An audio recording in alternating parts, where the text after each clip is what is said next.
Hi, Perez. Yeah. Sorry, can you like type it out like how I'm supposed to spell it? I'm so sorry. I was looking at some of the replays. I struggled so much at reading your name. It's not even funny.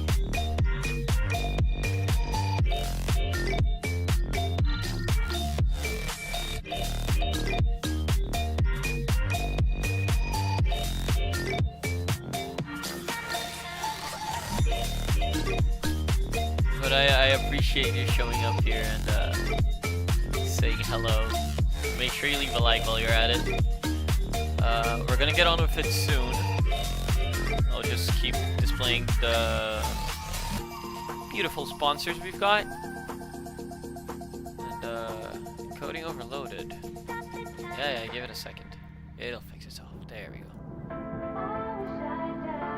I'll lower the music a little bit. Alright. We're looking pretty good. I'll just need to grab my water and we'll be set. So I'll just do that right now, actually, before quali. I'm gonna switch to intermission as soon as this ACC TV board changes out of the way. So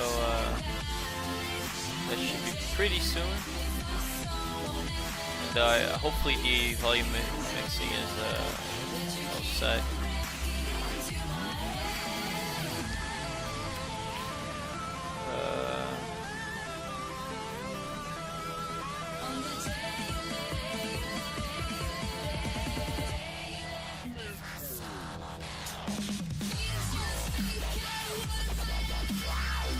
Jesus, this is some real dubstep. Alright, I'll be right back, guys. I'm gonna grab me a water.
Alright, Chad, we're back. Just in time for quali. And I am now drinking from the cup of the company I now work for, because that's something that has changed since my last time here. I know as a caster, you guys probably don't care about my personal life that much, but thought I'd share a small little achievement that I'm quite proud of, actually. And, yeah, I'm just trying to get my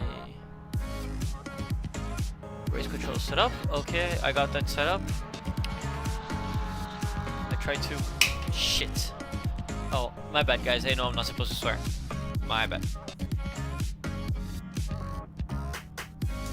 Ah, I love the taste of microplastics. So yeah, I did get a part-time job, and I'll make a very insignificant sum of money, but it's enough to, like, within like 2 months to buy myself a rig, because that's something I don't have. Like, I have a wheel, I have pedals, don't have a rig, so that's something that's gonna change. With that being said, we've just been green lit for quali, and I'm gonna enable the map. I forgot to do that, and then I'm gonna forget to disable it when the thing is done, and then next time I get to driving, I'm gonna be like, oh no. So yeah.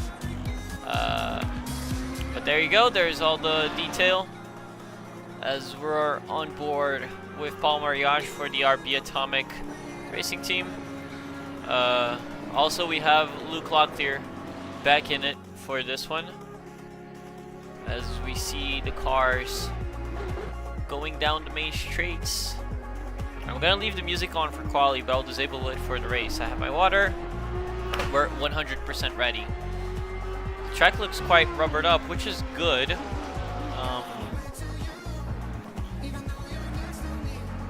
And yeah,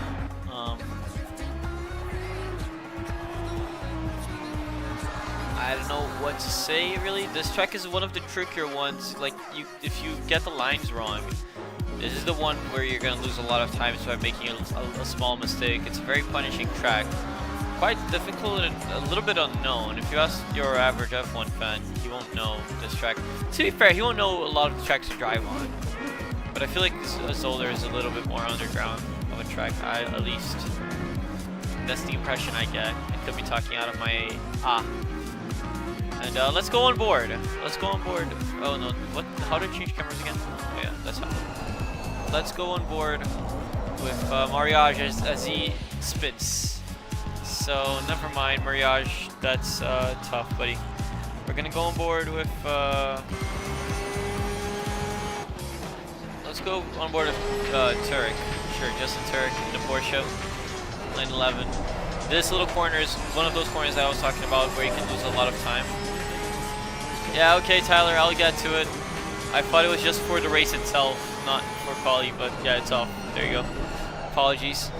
Like I was saying though, that corner is, that long right is one of the corners where you can make or break your lap.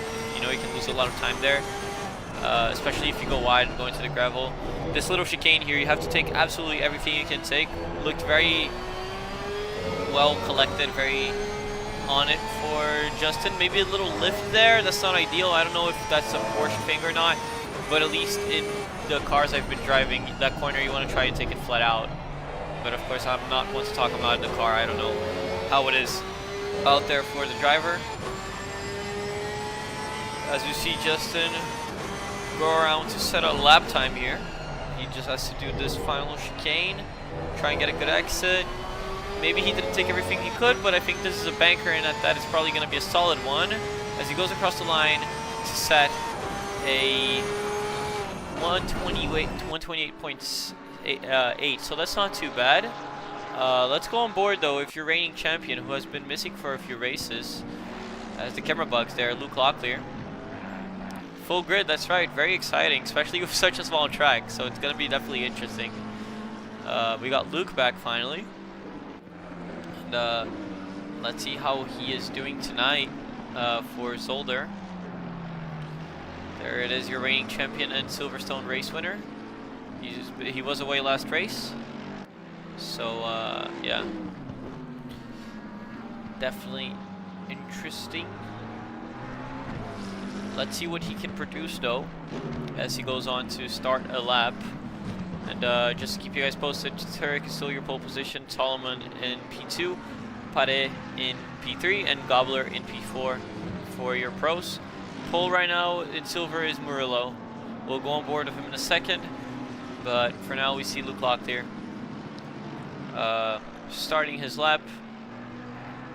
Looks like he's at a pretty good exit. You see the McLaren roaring by, that twin-turbo V8 mid-engine McLaren. This corner is very make or break. It looks like one of the corners that is going to play into the McLaren's strengths, but we see Locklear go wide. That's going to cost him a little bit of time. Maybe 1, 2, maybe even 3 tenths at the worst, depending on who you are. But if you're Luke Locklear, you're pretty fast. So we see him go up the hill there. It looks like he took the chicane pretty alright, not too bad. Kind of hard to tell from this angle, if I'm honest. And we see the McLaren right there doing the chicane. Is he invalid? Let me check. He isn't invalid. And it looks like this is going to be more of a banker, but he is catching up quickly to Adrian Vargas, so it's a matter of will he get lap traffic here. Doesn't look like he will. There's the Lime Acid from last race going slowly. Glad to see the Acid back. Really like that car. I'm really fond of it. And we have a Bentley today, which might be a genuinely viable option here. If you guys don't know, the Bentley is known for being good at taking curbs, and this track has, well, quite a bit of curbs. As you see Luke Locklear go across the line to take second, 3 tenths off. He can definitely shave off a little bit of time from that lap. I bet he can do it. The pole time has gone down to a 28.5 now, though, instead of your previous. Oh my God, Luke Locklear is already on it, 4 tenths up, and expect him to carry a lot more time if he does nail this next corner. Because last lap he went wide. Let's see how he's gonna take it this time. Goes wide again. Not sure that's the plan, man. Not sure that's the plan, but regardless, he is still fast enough to take pole right now as he sets a purple sector 1. And the Mercedes in front of him bouncing a lot. He bounced a lot himself, lost a 10. There's a crash. There's a crash that almost got in the way. Oh my God, this is massive. Massive crash. The Mercedes has returned to the pits, so everything is safe, everything is fine. We can carry on as expected as we see Luke Locklear in the McLaren. Going up the hill now, you can hear the engine. He took it flat out. As I said, it should be Saez in the GTR. Really nice to see a little bit more of car variety tonight. So we do have a GTR, we do have a Bentley, we do have Astons, we have 296s, we have McLarens. Still no Lambo though. Or is there? No Lambo. I'm disappointed. What the hell, guys? You're supposed to represent my main car. Of course, I'm joking. As Luke Locklear goes across the line to take pole, and quite easily. Of course, a few mistakes in that lap. He'll be looking to improve that, and he already is, frankly. Oh, no, never mind. He isn't. Commentator's curse. He's 2 tenths down. Is he backing out of the lap? Not sure. Let's go on board with other people. Let's go on board with other people other than the people at the front. As Paul Mariage takes pole position by the skin of his teeth. Gobbler, though, flew a little bit under the radar last race. This race, he is 5 tenths up, as I do have to pick up a phone call. Be right back. Oh my God, almost dropped my headset. Give me 30 seconds, guys.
Alright, I'm back. Sorry about that. Phone call. I guess you guys will be able to understand. But, good day to be a racer, said Adrian Martin in the chat. Hello. Also, hello, Nick. Sorry I missed that. As I was looking at, and right now you're looking at the provisional pole sitter for silver. Also, Luke Locklear struggling to find any snippets of time right now. Let's take a look at the Odyssey Esports driver, Joe Price, who was right next to Cryo.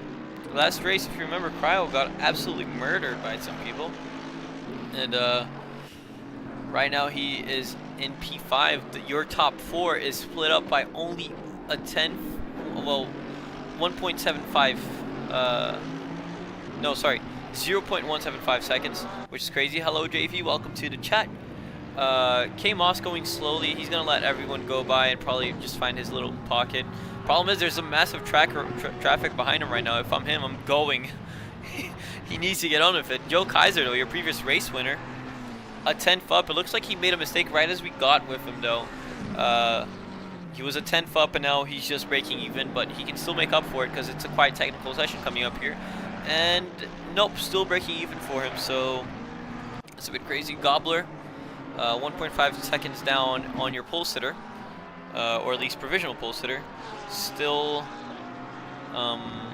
trying to improve. He has potential here. I've seen his delta go up quite often. As you see Mariage start a new lap, let's go on board of him, your provisional pole sitter, because this lap looks like a hot one, if you catch my drift. Get it? A hot lap? Because it's a hot lap. Trying to take everything he can. Paul Mariage hasn't won a race this season yet. Looking to maybe turn it into one race win. Looking to make it one race win as he carries already a 10th. Oh, mistake there for Paul Mariage. That's unfortunate. Looked like a really good lap. All right, let's go check on some of the silver people. Give them some screen time. That's a quite extravagant paint job there by Courtwright in the Mercedes. Very interesting. Derek Anderson in the other back road GT Racing Audi. There's 2 of them, if you guys remember. One of them is this man right here, Dean Solomon, who is in P6, so good job, sir. And the other one, who is Derek Henderson. You can see they're in different liveries, which is quite cool to see. Yes, welcome JV. Tyler, JV is one of my personal friends. Matter of fun fact there. So give him a warm welcome, guys. And yeah. Locklear trying to find a pocket of clean air to race in. Going slowly. I think he's gonna get on with it now, though. Let's take another look at Paul Mariage, though. Looks like he's carrying good speed, still breaking even. Not a lot of time to be found in Sector 1, though. Locklear starting a lap. We'll go on board with him in a second. A lot of cars here stopped, but that's not going to bother Paul Mariage, who is looking to turn it into his first pole position this season. Maybe turn the championship situation around for himself. Hasn't had too much good luck. Maybe he can turn it around in this one. Had a pretty good chicane. Not quite up, though. Short shifting. Interesting. He backed out of the lap. I can already hear in the engine, and no one is improving except for this man, Francisco Torres, in the 296. Now 7/10 up, going into the penultimate chicane. Maybe a bit wide there. Lost 2/10 of that tough line he took. Someone improved, though. Some positions were changed. We'll take a look at that in a sec. But just looks like he's pushing too much on the brakes. Overdriving the car a little. Lost 2/10 there in the final sector. Still good improvement. That's going to shoot him up right up to P11. So not bad. Quite a few positions gained for him there. I bet he'll be pretty happy with that. And Derek Anderson also making improvements in the Audi. Going across the line to get himself up to pole position in silver. So really good pole position category. And I think that's it from Derek Henderson in quali. Let's take a look here at your top fellers. There is Cryo, who is right now improving on his personal best. So let's see what he can produce here on what is looking like his final lap of quali. He's only a 10th up. Paul Mariage has gone back to the pits. He's confident that he has pole position here. And if anyone can do anything about it, right now it's looking like it's either Joe Kaiser or Cryo. So Cryo heading into the chicane. Let's go on board of him.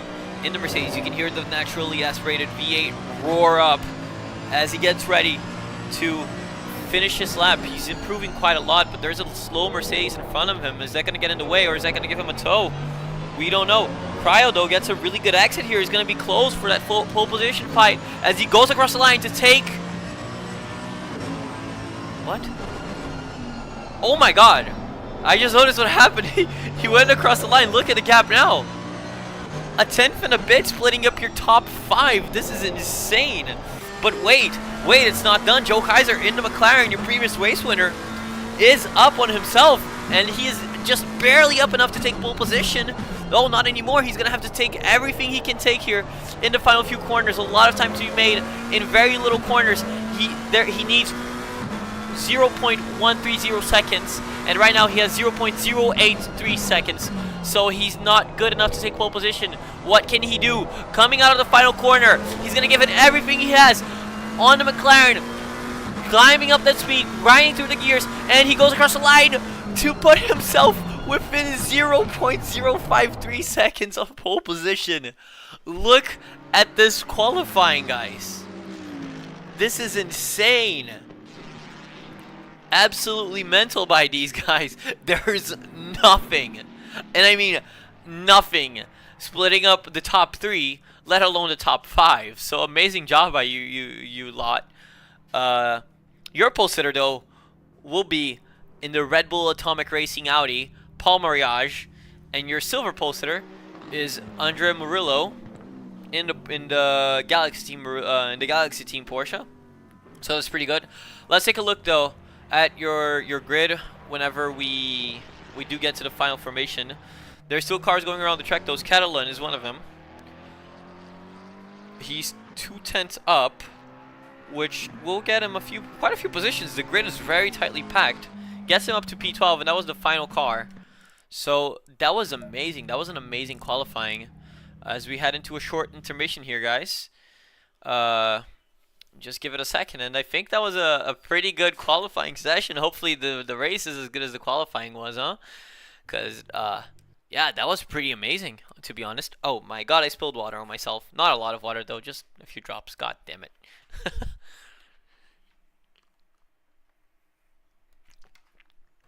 I'm really glad I brought a lot of water for this one, because if there's anything to be expected off this race, it's an absolute nail biter. I mean, at least judging from those quality results. Paul Mariage 28.29. Sabrina Alvarez says, "Oh my God, Gile? I'm sorry, my pronunciations are not on point. I am trying my best, though. I do apologize. But yeah, as soon as the cars line up at the grid, we'll get back with the stream, and I will give you guys a rundown off the grid. So be ready for that. We have 10 people watching right now, which I do appreciate. Yeah, we'll be on with it any second now. Yeah, so just give it a second. Oh, there we go. Okay. So I'm gonna give you guys a grid rundown. Starting from last, we have. Oh, can I have a better view, perhaps? No. All right, we'll go like this then. We have Abdul Rauf starting from last in the SPS Automotive Mercedes. Chris Rise in the Porsche, number 21. He was doing pretty good. I think he had a bad qualifying, couldn't put a lap together. Really, a lot happened in quality. We couldn't just put the stories together. We have Luscombe, the Canadian, in the BMW. Saez in the GTR from Argentina. Great car. Love that choice, man. Good job. Demler in the Odyssey Racing Porsche. Jensen in the Bentley. Great car choice once again. Vargas for in the Mercedes, in the Martini Mercedes.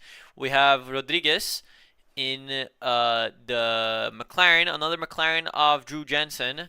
Castells in the 296 with the 296 stock livery. Courtright in the Bubblegum Racing Mercedes. Helgert in the Porsche. Schreiber, sorry, in the Akatsuki McLaren. Lucia Tosi in the Golfa Racing Porsche. Pablo Alon in the 296. Also in the McLaren, Cormier, Robbie in the Mercedes, another Mercedes of Barcy. Richard Hartnett in the two-tone Deathstroke looking Mercedes. Derek Anderson in the Audi. Bonnie Charles, the African Stig in the Porsche, as he likes to call himself. Francisco Torres in P13 in the Ferrari. Scatlon in the McLaren, representing Argentina, much like Pablo. Granite Gobbler in the Sky McLaren. Andrea Murillo in the Galaxy Team Porsche. Moss in the Aston, Lime Green Aston. Joel Price in the Odyssey Mercedes. Dean Solomon in the back road, Audi.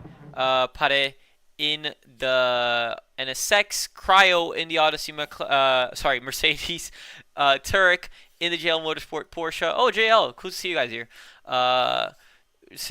Joe Kaiser in the Simracer Joe livery McLaren. In P2, we have Luke Locklear. I think I can change cameras at this point. Yep.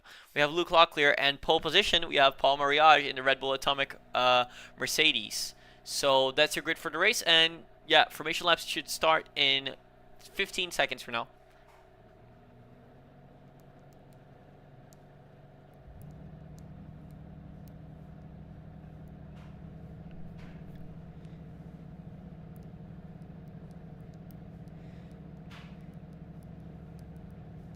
I'm sure to be hydrating during the... Hello, Pugtato. Welcome to the stream. And I'm sure to be hydrating myself.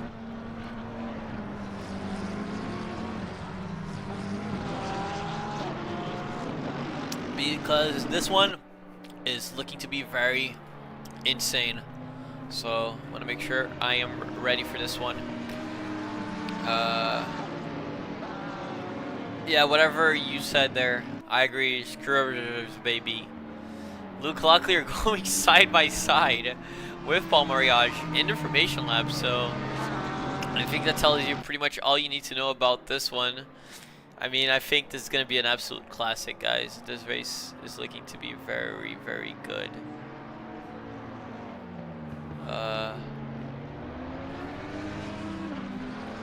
Okay, I got the hood set up, and it's a very short formation lap, but we have an absolutely packed grid. I can't believe I went through those 34 cars. Wait, I don't think I went through everyone. Oh my god, I didn't go through everyone. Sorry, guys. Okay, we have Tony Vieta in the 296, McGowan in the 296 as well, the last of your pro drivers, Tapper in the Porsche, as you can see here. Mercedes liveried Mercedes. We have a lot of people rooting for Schreiber, which is pretty cool. Roth. Now we went through everyone. Okay, sorry about that. My complete apologies. We will be in Halicamp for lap 1 though, because this race is gonna be a banger. I can feel it. Everyone is gonna be warming up their tires now. Go plus Ultra. So Schreiber, if you can hear this, man, the crowd is with you tonight. It's looking pretty exciting as we see Mariage enter the final sector. Luke Locklear in the McLaren all over the back of him. Of course, guys, keep in mind, Locklear is a McLaren, which means... Oh, also, Locklear and Kaiser are both in McLarens, which means they're twin turbo, which means they will have a little bit of turbo lag, not a lot. But, you know who doesn't have turbo lag? The Porsche of Turek and the Audi of Paul Mariage. So if Mariage gets a good start, he should have P1 guaranteed, and I think I just jinxed him. But if Joe Kaiser or Locklear, for that matter, have a bad start, Cryo and Turek in the NA cars will be all over the back of them. So keep an eye on those guys. Also, keep your eyes on Moss, because he did pretty good last race. I want to see what he can do in this league. As we switch into Halicam, and the whole grid has gone double file. I'm going to catch my breath, take another sip of water. As we see all the cars go up the main straight and get ready to start racing for round 4 Off the Odyssey America Championship. Pro Silver Division. Zolder. And we're greenlit. Luke Locklear gets a really good start. Paul Mariage on the inside, trying to hold a position. Luke Locklear puts himself a little bit wide. Joe Kaiser sees that opportunity. But you know who's also taking opportunities? Turek. Also, talk about taking opportunities. Luke Locklear already takes pole position from Mariage. Turek swallowing up Kaiser down the inside. Allen as well. No, Pare, sorry, not Allen. Pare takes the position as well. So Kaiser got a little bit filtered out there. But Mariage losing out big here at the start as we have a lot of yellow flags here. Joe Kaiser.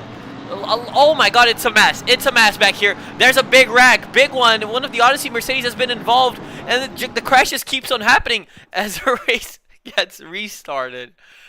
Oh my god. Don't know what happened there. Let's take a look at the chat. Oh, okay, cussing. So, yeah, race control clearly not happening. Not happy. Sorry.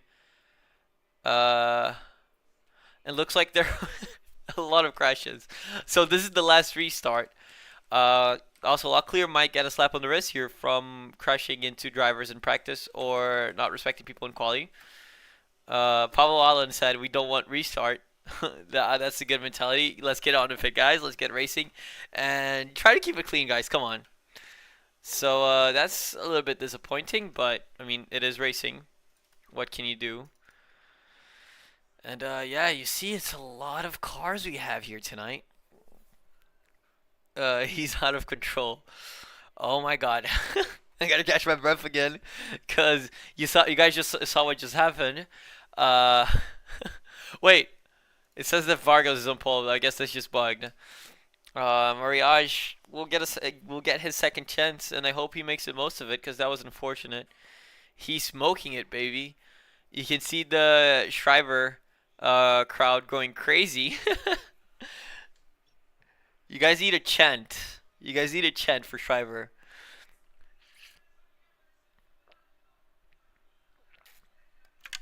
Staying hydrated, because yeah, big race this one. I should probably bring a snack. Guys, give me a second. We have a minute here. I'm gonna grab a snack. I'll leave you guys with the imagery off the grid. There you go. You can see all of the cars here.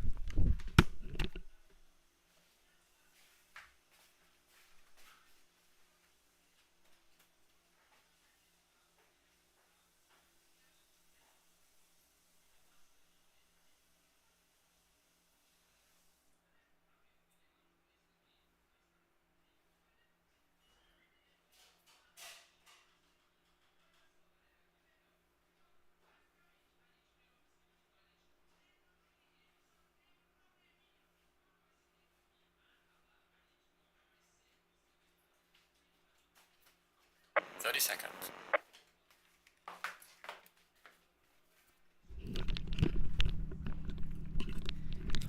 Hydration is key, and I have chocolate cookies with me. Not chocolate chip cookies, just chocolate cookies.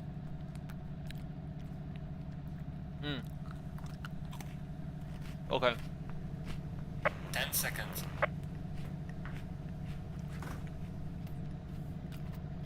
Absolutely crazy start. Do it, Tribasar, baby. This is yours. Said Dank Tank. Great name, by the way. Loving it. Loving the Schreiber fest we have going on. Mariage, you better hold that pole, man. You better not let Locklear run away this time. Hey, you're welcome, baby. You know I love you. And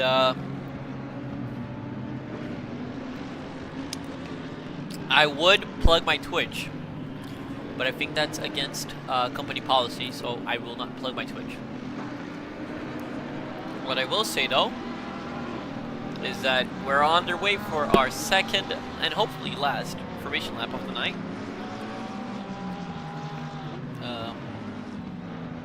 So yeah.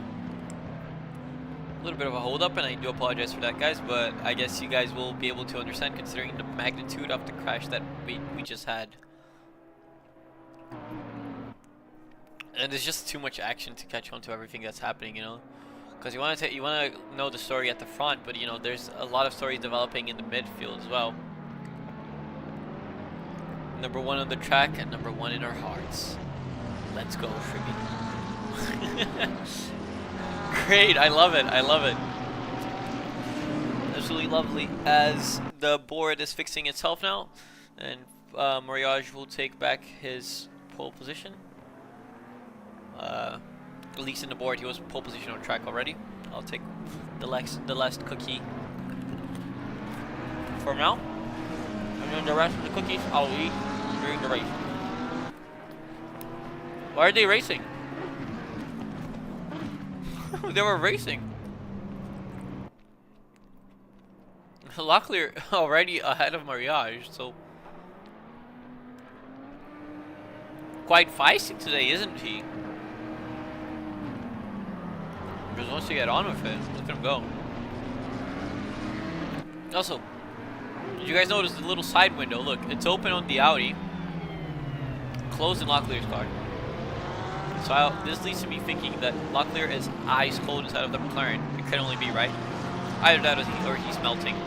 Talk about melting. I'm gonna turn my fan on before I get into that heavy commentating. I do not want to melt. As all the cars go double file, and we go with the starting procedures to start the race. To start with round 4, Zolder of the Odyssey Americas Championship for the 2nd time tonight. Let's hope it's the last time. And the green flag is ready to be waved. Green light. Green light. And Mariage gets swallowed by Locklear at the start again. But if you look at Cryo, he tried to go for the move there on Turek. Locklear just running away. Mariage really needs to improve his starts. I'm looking for crashes up and down the grid. We're already going to switch cameras here. The start was a little less hectic this time round. And everyone seems to have gotten through cleanly. I don't see any big crashes in my map. Look at all the cars going by there. That's where the first choke point is. Mariage though catching back up to Locklear, though as the board kills itself. I'm not sure if I'm allowed to say that. Robbie though going slowly. Oh, it's a pile up. Derek Anderson gets caught. Richard Harknett as well. They try to stay stopped on track. Everything is going on. It's a massive ruckus. Look at all the cars going by. Massive crash. I don't even know who's involved there. That was crazy. As we head back to your leaders, Mariage trying to catch up to Luke Locklear, who got away very nicely. Mariage just didn't really take all the track position he could have taken a little bit quickly there on the exit. Justin Turek will be seeing that, and he'll be saying, well, if you're not going to do it, I will. Tries to move down the inside there. Doesn't quite stick with it, though. As my fan sounds like a dying cat. Hang on, guys. I don't want this to catch on fire.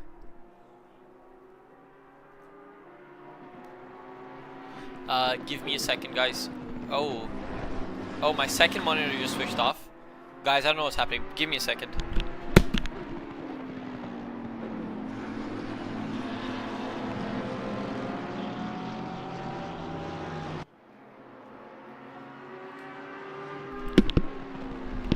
Okay, I just almost had an electric fire in my room. So give me another second. Hang on. It's not good.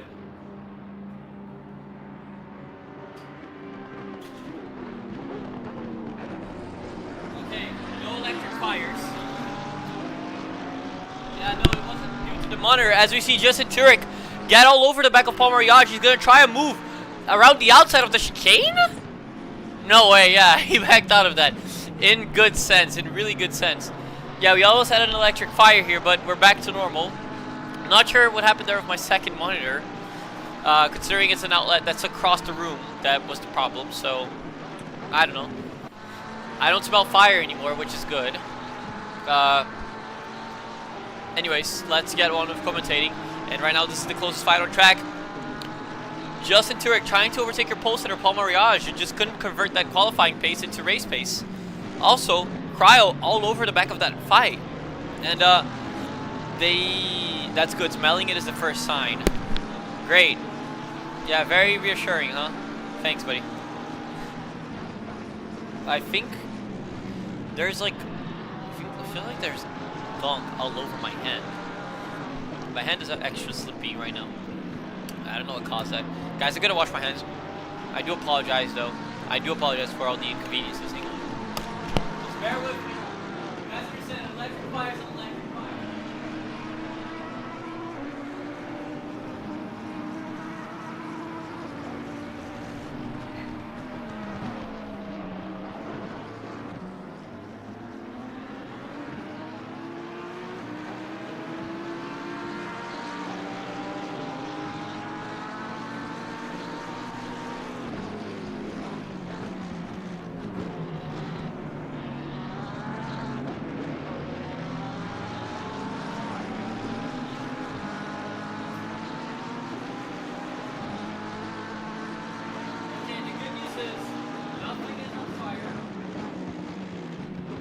That's great. And how did it start and what are future well, I'm not going to use the extension thing that I was using before. That's a good start. And yeah, but there were no actual fires. There were almost fires, but no actual fires. Let's take a look up and down the grid though. We see McGowan trying to go for a move here in the Sand City Ferrari. Great name. Probably not great for the guy you're sending it on, though.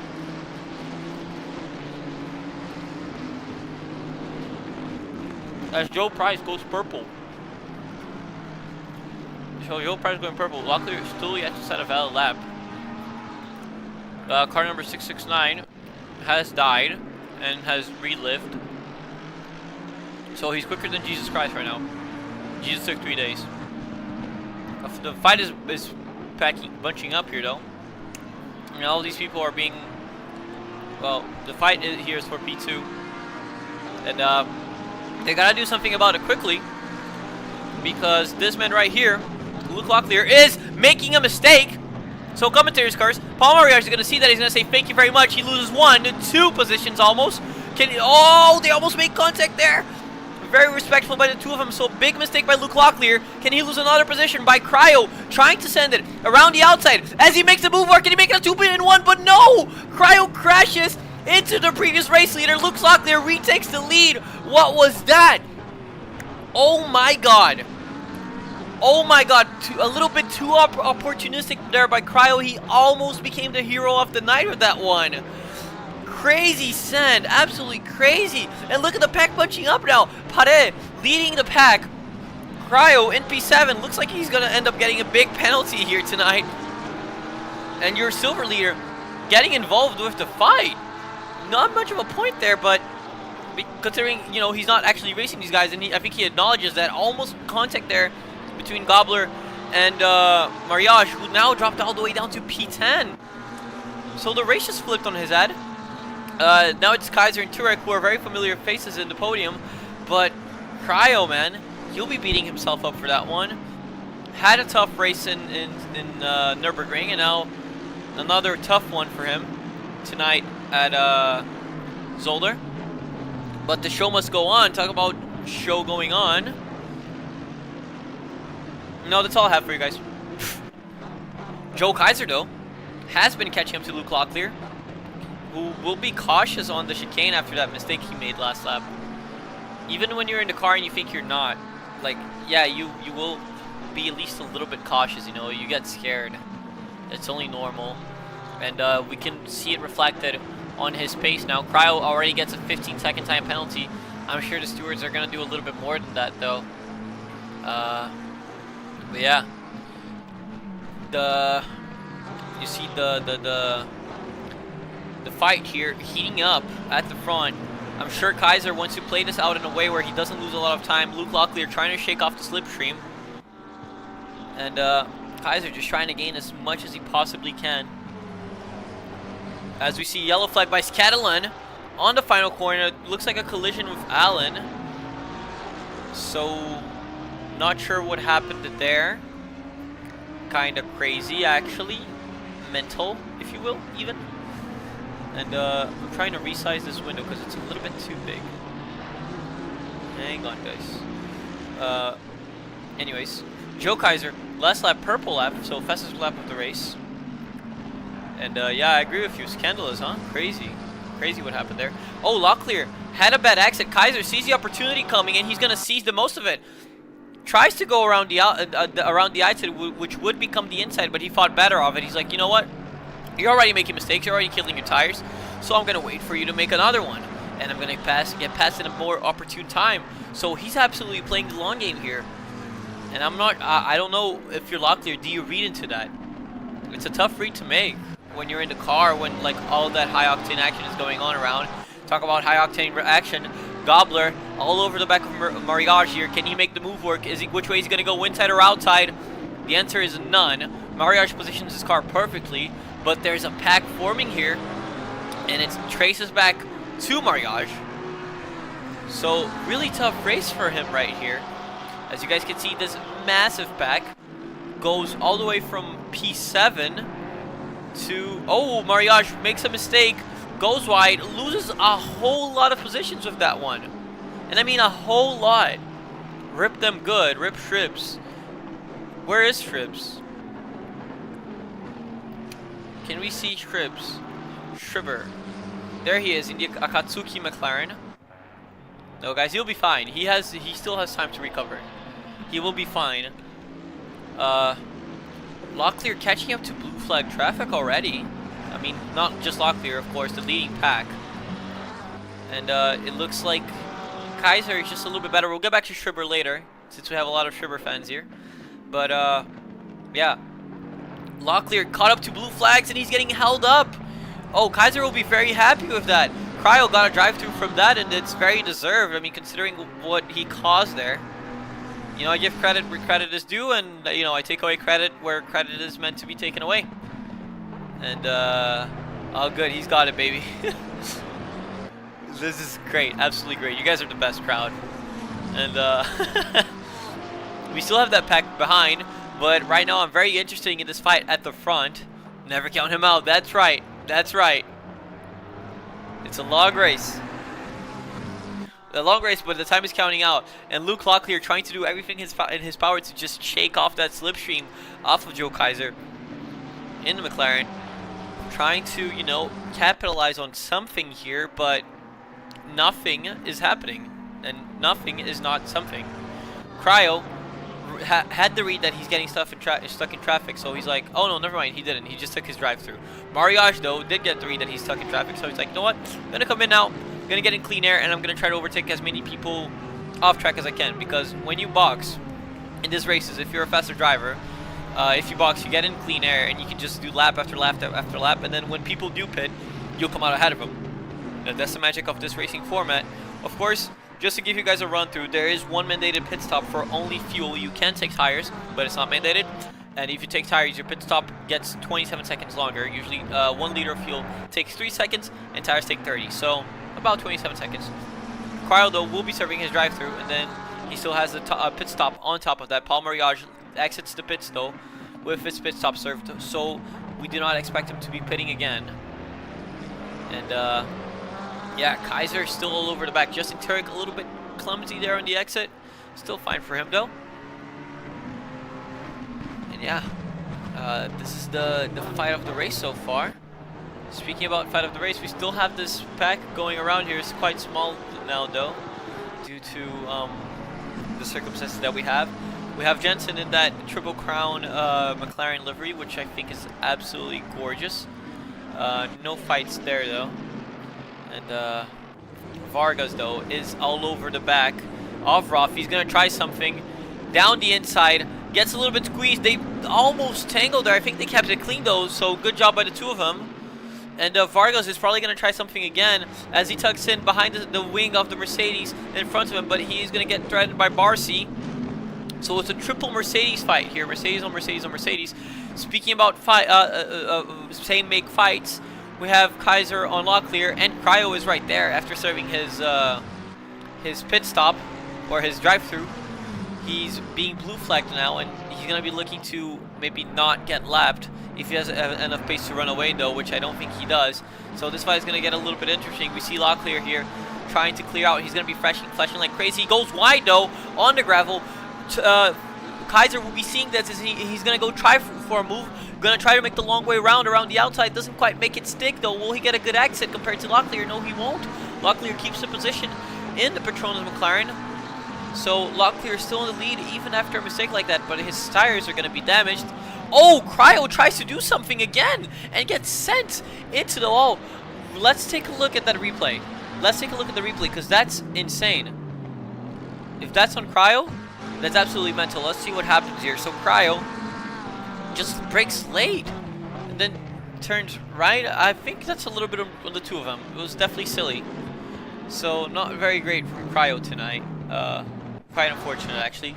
But oh, we missed out on action here. We did miss out on action because Turek got through Kaiser. Also, Locklear getting held up by the blue flag. Turek will be seeing this. He's going to try to do something here. Oh my god, Kaiser gets a mega run on Turek, but he goes on the gravel, so he's going to be a little bit compromised. The blue flag gets out of the way.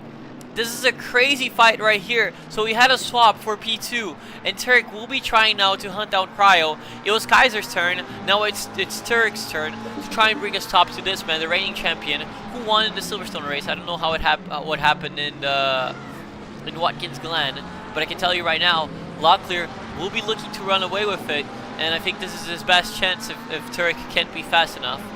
I don't know how he's pacing, but I can tell you that the fastest man on track right now is this man right here, Joe Kaiser. Just wasn't able to get the best of that. Let's try to go 60 seconds back and see what happened when he lost the position. Just a bad turn two. That's all. That's all that happened. So if I could cancel this replay now, I didn't want to go back for too long. I just wanted to go back for long enough to, know what's happening, but turns out that's not what we get here. So quite a bad option by me actually, where yeah, I should have done a shorter length, and I do apologize for that. We will get back to the live feed any second now, but this is the fight that's going on right now. This is the fight of the race, the fight for the lead, as we have yellow flags by Pablo Allen.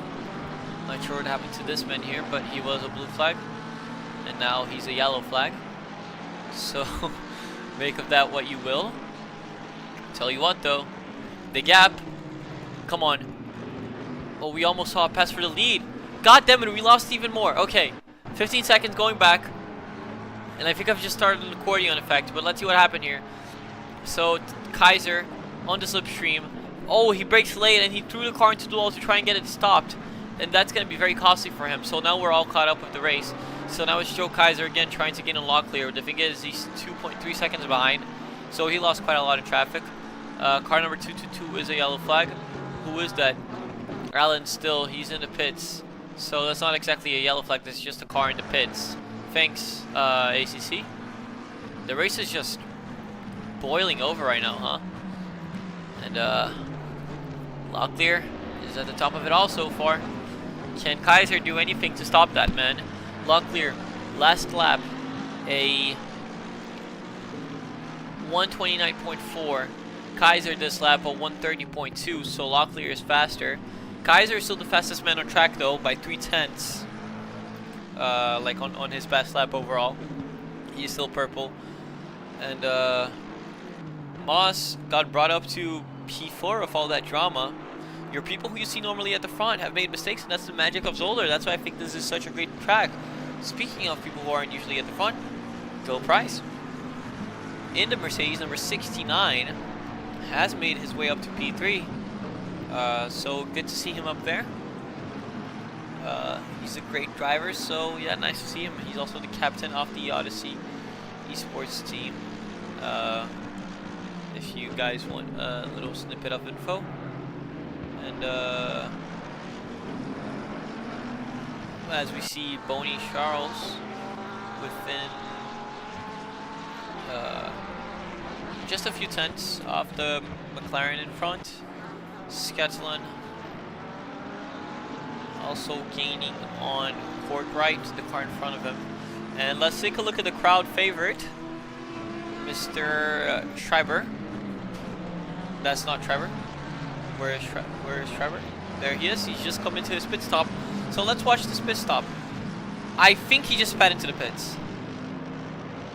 I'm not gonna lie, guys, the Schreiber fans in chat, I'm sorry, but I do think your guy just got a stop go 30. Or a drive-through. I think your guy just messed up. How long of a stop will this be? Is this just for tire, or just for fuel, or is it fuel and tires?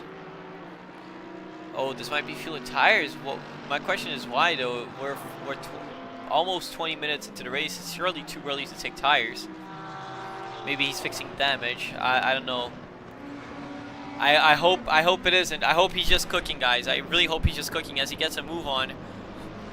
Let's see what happens. We're gonna follow Nate Schreiber here. See what happens. See if he gets that stop go 30. Hopefully not. Let him cook, baby. The chat is saying his fans are rooting for it. I sure as hell am as well. If you guys root for him, I will as well. He's about to disengage the pit limiter, and it's a stop go 30. Ah! For speeding in the pits by Schreiber, that's surely gotta hurt. So he has to do another pit stop. That's really unfortunate by the Akatsuki Racing McLaren of Schreiber. But you know what? It's a long race. Anything can happen, baby. Anything can happen. Let him cook. Let him cook. He's cooking. He is cooking, chat. Anyways, not a lot of changes at the front. Let's go. The Schreiber fans. Schreiberettes, should I say, are saying.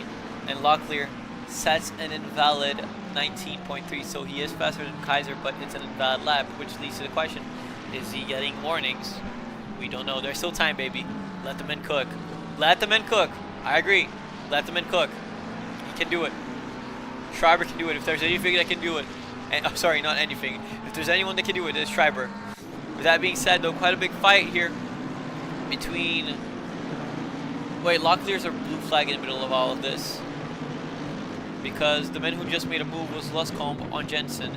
So Locklear and Mercedes in the middle. The Schreiberettes, you guys like it? Yeah, hell yeah. Justin Turek, your man who got involved in a crash earlier, has taken his pit stop, and now he's looking to make his way up the field t-shirts. I will buy a t-shirt, as Joe Price has made a mistake, so he's gone off, and he has rejoined.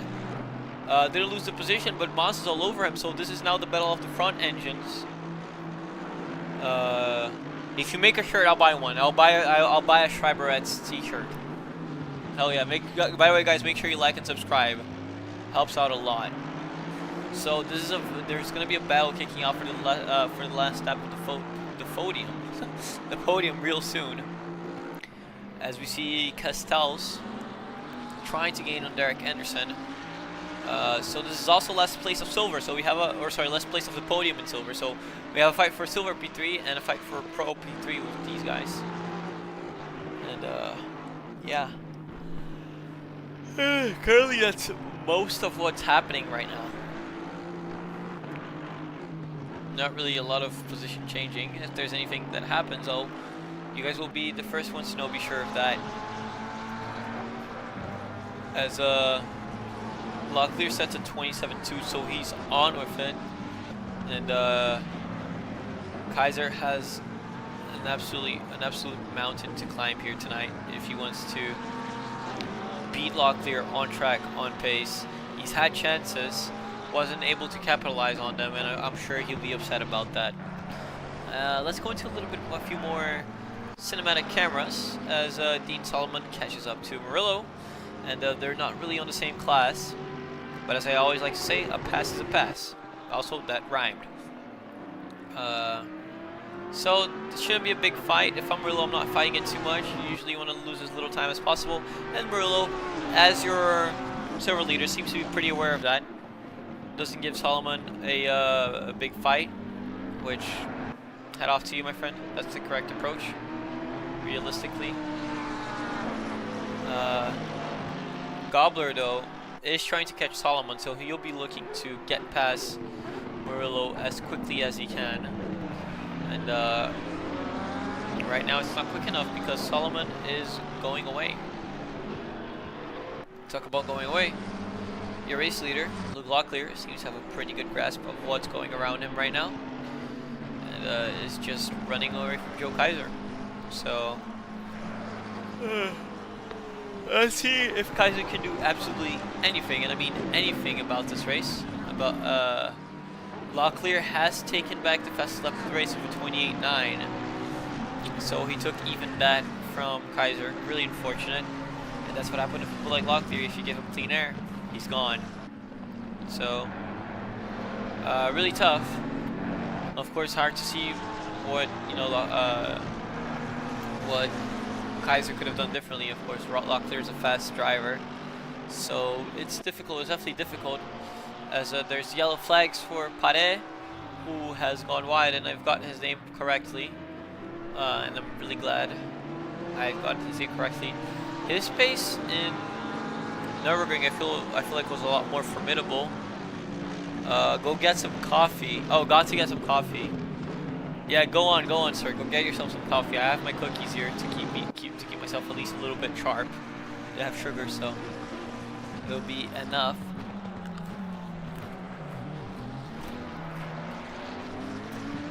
Also, I've had my coffee before going to gym today, so it's already enough. Coffee for me.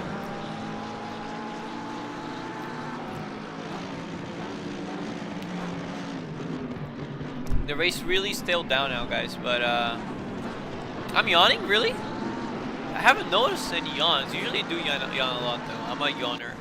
What can I say? It's just chocolate cookies, like plain chocolate cookies. Not like chocolate chip, just chocolate cookies. Like it's like donut shaped,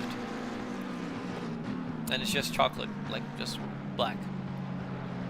Locklear hasn't validated this lap, so I'm guessing he made a mistake.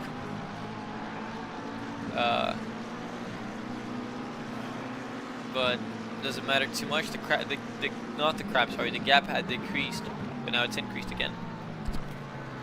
Oh, okay.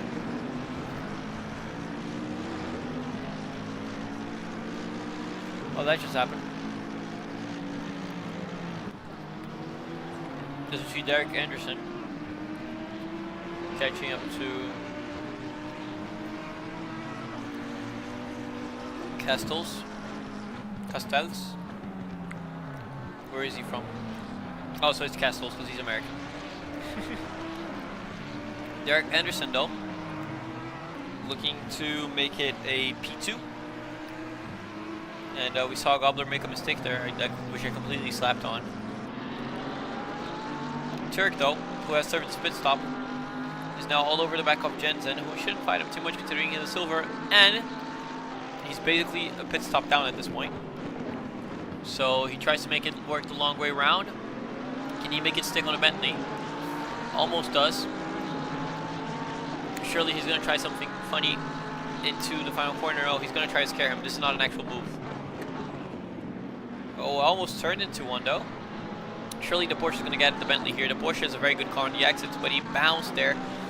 Just didn't have enough time to get the Bentley on the exit. And I'll try to give you guys as much insight as I can.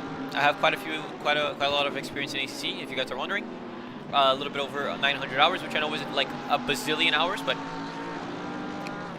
it's enough experience to at least give a few, words here and there. Talk about words. I think Derek Anderson is going to have a word with the B2 in his class, because he's going to try to get through him. As I have another sip of water, and as he didn't quite make the move work there. Apologies. Keep in mind, guys, anything can happen. This is Zolder, so mistakes are very common. So pretty much anything can happen. And let's look at the GOAT, Schreiber, who is not last. So woot woot, keep going, Schreiber. Good job, sir, for not being last. It's better than being last, so it's something, right? When something is better than something, then it's definitely something. Hell yeah. Love the positivity, guys.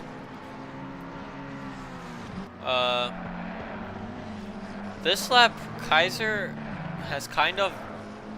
he's been gaining on Locklear. So 6/10, if you went first, you last. That's definitely one way to look at it. He's gained 6-7 tenths now. Oh, but the gap is coming back up. Oh no, no, it keeps going down actually. So I don't know what's happening there. As people are dropping hearts in the comments, I appreciate that. I don't really know what the hearts do. I'm a Twitch streamer, not a YouTube streamer. This is a new venture for me. Tell you what though, this man in the back row GT lime green Audi, Derek Anderson, is still trying to gain on Castells. Let's see what he can do. 130 by Locklear last lap. So maybe, oh, Moss comes into the pits to do his pit stop. So it's an early pit stop by Moss. He might be taking tires because it's the halfway mark. Usually that's where you want to take tires to make the most advantage of them.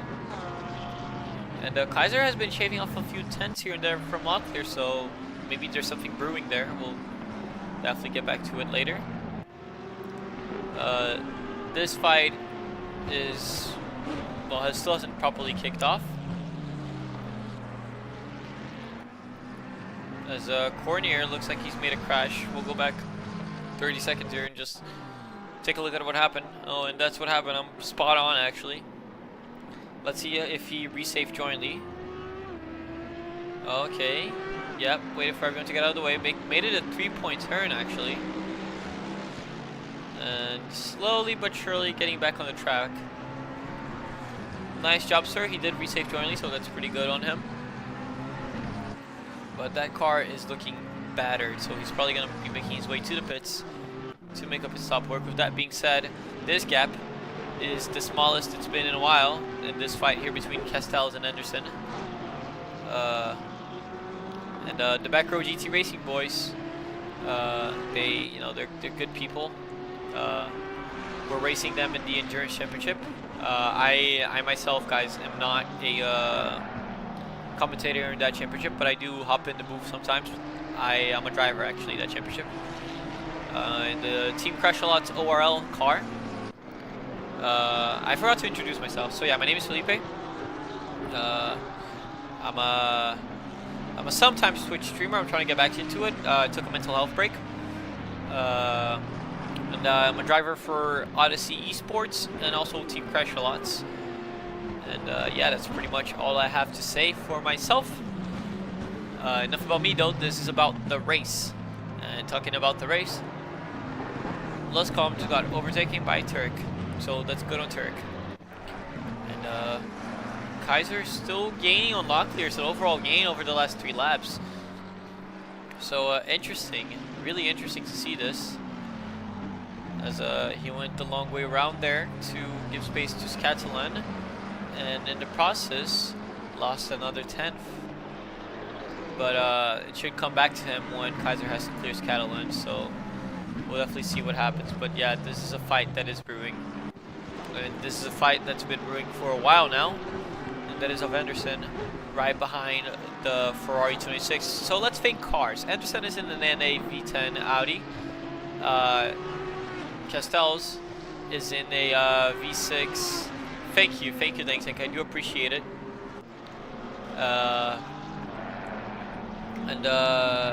He's a V6 turbo Ferrari, so he will have turbo light. He will be weaker on the exits. So that's, I'd say, where the Audi has to capitalize the most on the exits, and it doesn't look like he's doing that right now. But like I said, or I haven't said it before, but I said it in other streams. One thing is saying, another one is actually doing it, you know. Just because I'm saying something doesn't mean it's the case in this race. You know, it all depends on tire life. Racing is a lot of factors. I can't just be here and be like, oh, you should be getting past him because your car is better on the exits. It's not that simple. We know. There's a lot of nuances to racing. You can't just sit here and say these things. As Joe Price goes for his stop, it looks like it's a very quick stop, so that means it's a fuel stop. And I'm not sure this is the best time to stop, actually, because he's going to come out in quite a bit of traffic here. Or maybe he won't. Oh, no. No, he didn't. Shut me up. Very nicely did he. So he pit and came out ahead of Moss quite comfortably, actually. Well, not comfortably, but you know, safely ahead of Moss. This gap, though, is the smallest it's been in a while. 0.3 last lap. For reference, it was 0.4. So that's pretty interesting. Anderson looking for a window on that Ferrari, who is proving to be a very worthy opponent, quite hard to pass. So quite an interesting fight we're seeing tonight. And gap is still decreasing between Kaiser and Locklear. So let's see how Locklear goes. And matter of fact, guys, since we have a lot of Schreiberets tonight, Schreiberets, let's go on board with Schreiber. Sorry, I'm not very good at this. Not very good at names. Let's go on board for a lap. See how he's doing in a McLaren. That engine sounds quite nice. Listen to that.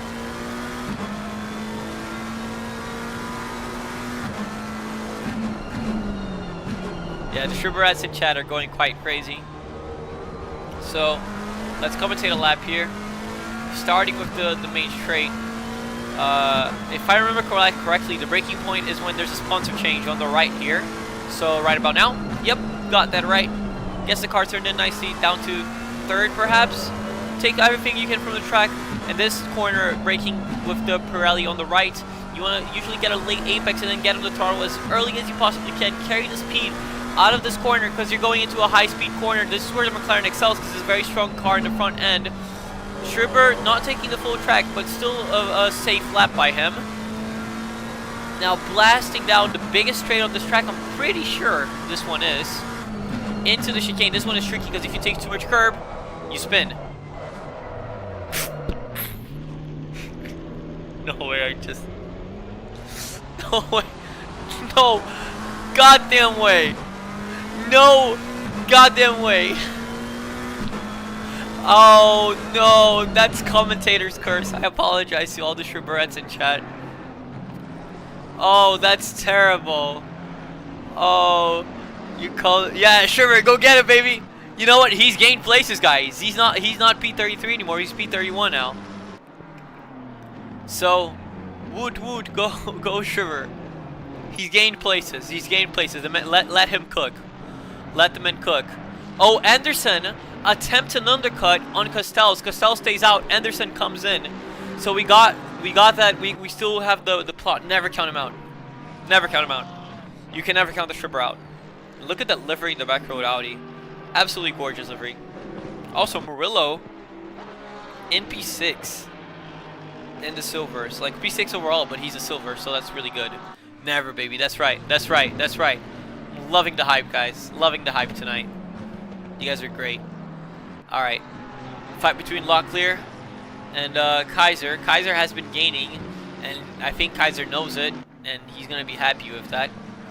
But he cannot settle for it. He needs to keep pushing. He needs to strive for it. So, since our onboard lap with Schreiber has been cut off, let's go for an onboard lap with another McLaren.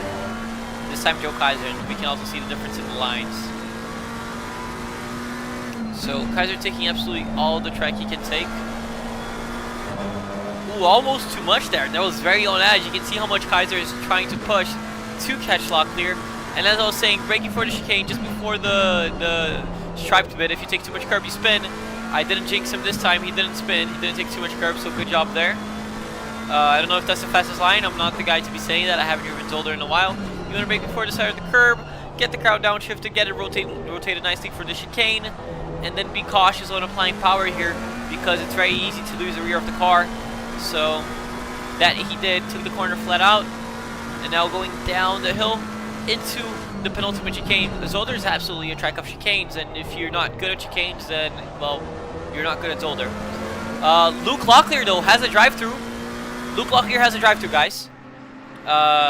And I'm gonna check what for. I'm pretty sure it's for track limits. So Luke Locklear has got on drive-through for track limits, and he will be serving it tonight. Really unfortunate, but that's what you get when you invalidate too much.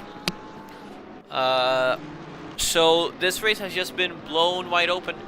Joe Kaiser has an absolutely massive lead, but you know things are gonna get really interesting now with Locklear having to fight his way through the field after, you know, having to do this drive-through. It's definitely going to be very, very interesting. So we'll see what comes out of that. We'll get back to him soon. As you see, Granite Gobbler making a mistake on the chicane. Not on the left chicane, but on the chicane. Will he resave currently? He did rejoin safely, sorry. In the Sky Tempest McLaren. Didn't look like he got any damage.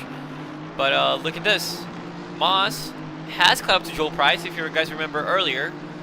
He was at one point catching up, and then he at another point wasn't catching up anymore. And where exactly is Locklear right now? I'm trying to find him. Number 1 McLaren is in P2. Huh. So even with that, he still has a pit stop though. So he still has to pass people. Anyways, let's keep our eyes on this fight.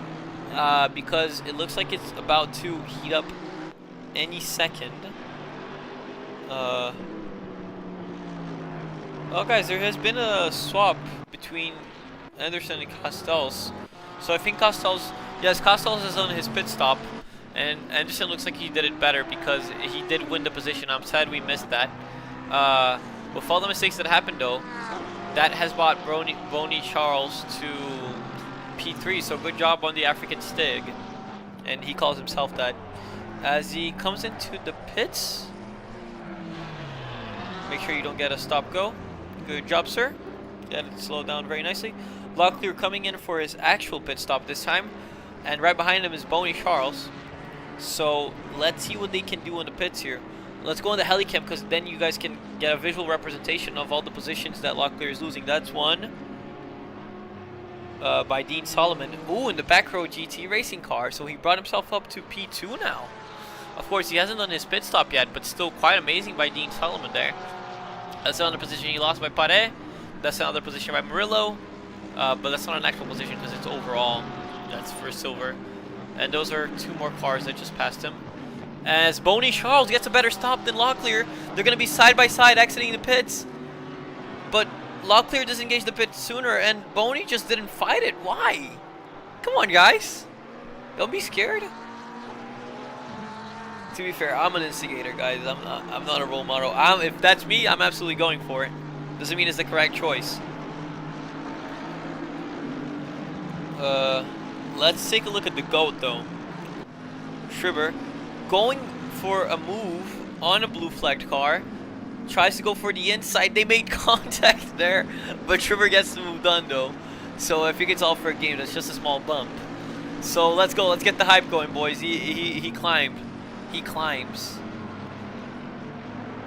It was a bit argy-bargy, but I'm sure it'll be fine. That's right, the GOAT. Where did Locklear wind up?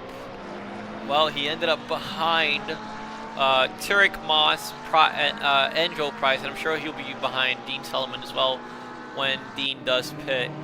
And it's amazing how far consistency can get you, because Dean Solomon,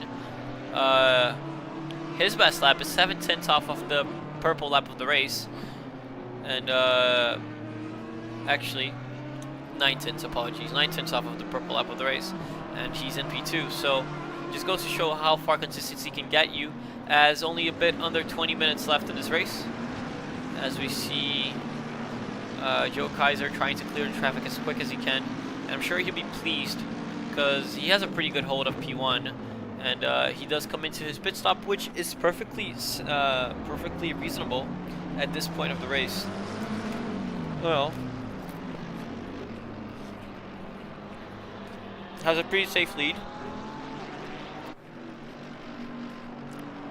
Absolutely no harm in pitting now, actually. You know, if anything goes bad, he has time to think about it as he comes in. And I'm going to be watching the 59 on the map. His car will drop, though. It looks like he's going to come out ahead of Solomon. Quite easy, actually. Solomon in the back road car doesn't come in. And Kaiser is coming out. So, oh, but wait. I just remembered you do have to go the long way around, right? And look at Solomon. No, but I think Kaiser is comfortably ahead. That's right, he is. He is comfortably ahead. So let's look at Lucia Tosi, who has brought herself up to whatever position this is. I really don't know anymore.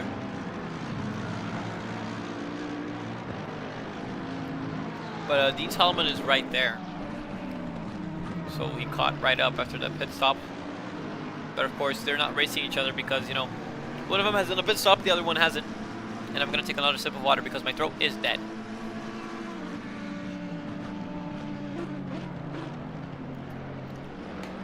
Alright.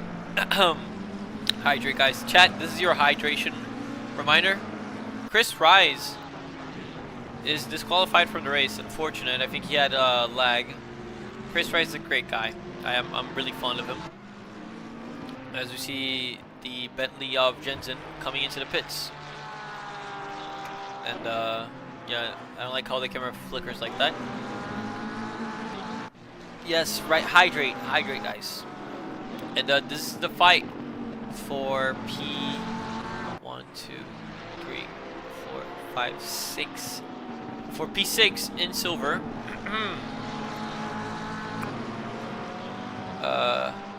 Quite a few cars scrambled around here.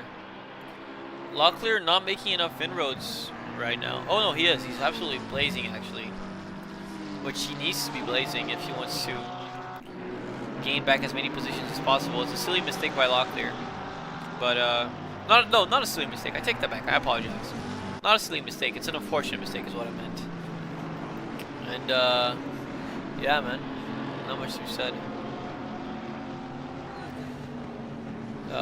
Paul Mariage, pole sitter this race, now in P8, trying to just gain back what he lost from that absolutely unfortunate crash of Cryo. And yeah, really unfortunate to see what happened to him. I'm sure, by the way, I'm sure it's not intentional by Cryo. I know him quite well. I mean, he's my teammate, for God's sake. I know he would never do something like this in intention. It's just something that happens, you know.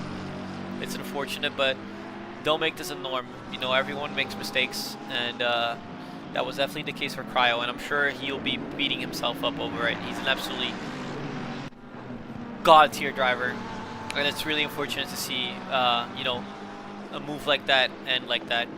It's unfortunate, but that's racing, it happens.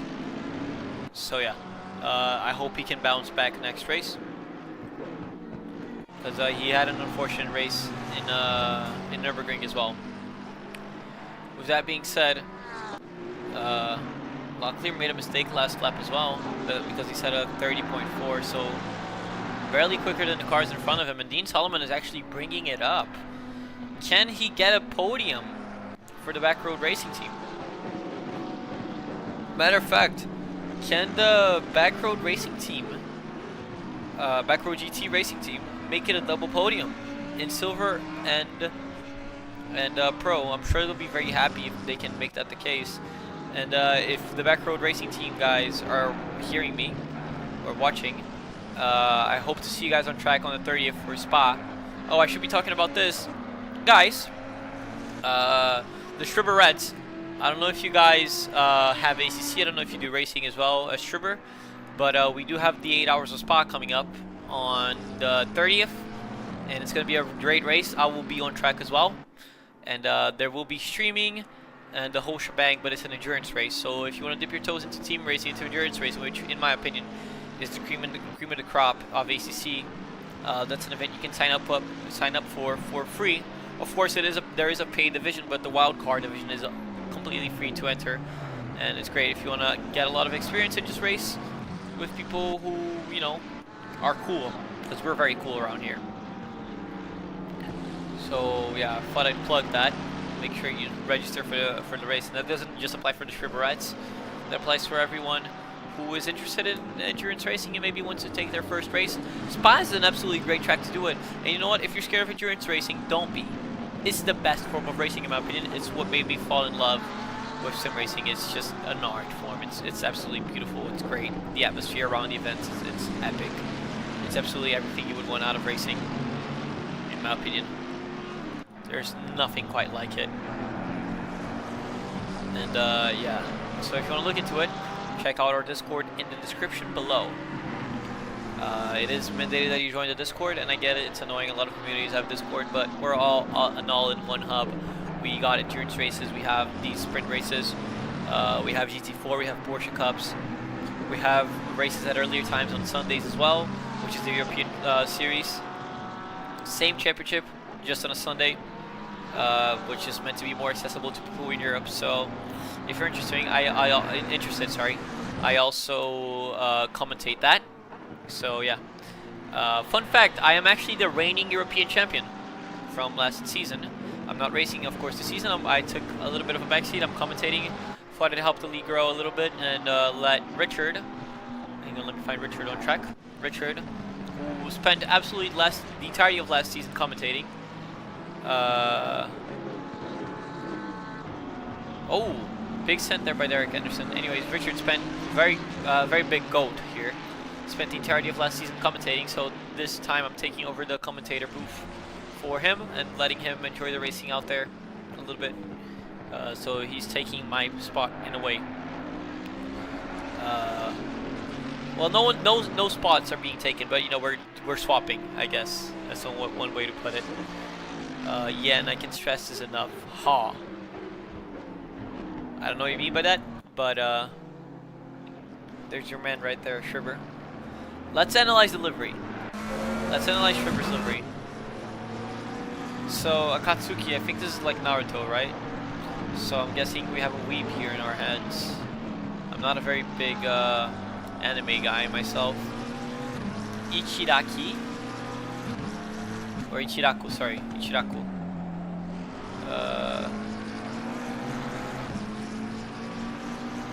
Uchiha.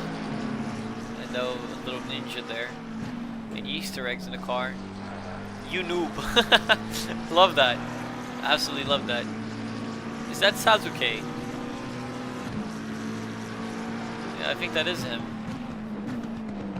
Jutsu it. Oh, that's funny. Real funny, guys. Naruto. And some more ramen. What's in here? I don't know what those are. I'm sure it's a great reference if you're a Naruto fan. As you see, Roth now on the rear of him. Has Locklear made any progress? No, not yet. I mean, he's made progress on people who are pitting, but hasn't gained on... Well, I mean, he has gained on people ahead of him. And the people ahead of him are important because that's just in Turek. So Turek will be looking to maintain his position into the final 9 minutes of the race.